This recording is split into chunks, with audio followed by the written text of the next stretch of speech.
The Year I Focused on Health and Wellness by MacPhee. In 2016, I realized my need for a structured plan to achieve some of my goals.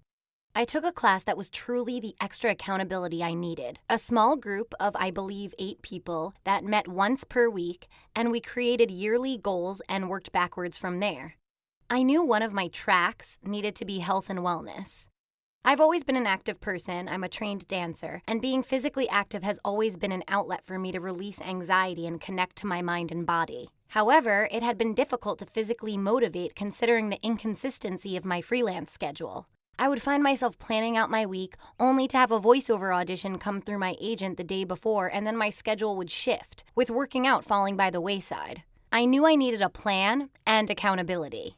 I feel I should preface sharing my experience with laying out my circumstances. I live in NYC with workout studios aplenty, do not have kids, and had a freelance schedule which could be a challenge and an asset to my goals. I realize to some of our readers, a goal like this may prove to be even more of a challenge given certain lifestyles. However, I believe the structure of goal setting and committing to health and wellness, no matter how small or large the goal, is applicable to anyone. To make my goal specific, I calculated that if I committed to yoga 3 times a week, it would be 156 classes a year. It gave me a concrete number, and I had also pledged to meditate the same amount. I had a few other tracks: voiceover, finances, and creative projects, which included producing a comedic web series I wrote which was about, drumroll, achieving balance in the hectic concrete jungle of New York City, entitled Unbalanced. This isn't the story of me achieving all of my goals perfectly, nailing my number of 156 yoga classes a year, and becoming a Zen master of meditation.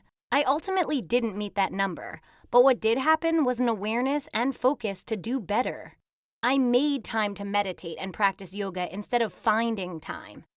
Yoga released my physical tension, connected me to my breath, and increased my self-compassion and patience. Meditation made a way for me to be more present in life and the booth, whether it was an audition or booking. Voiceover is physically demanding, whether it's standing for hours in the booth for a session, sustaining long phrases with good breath control, or having the mental clarity to take direction and apply it immediately.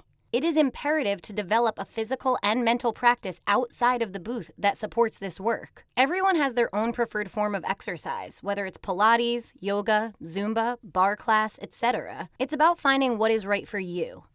The year I focused on health and wellness, and wrote a comedic web series about some of my hilarious failures in the pursuit, was the year I also had the most voiceover bookings, and I don't think that was a coincidence.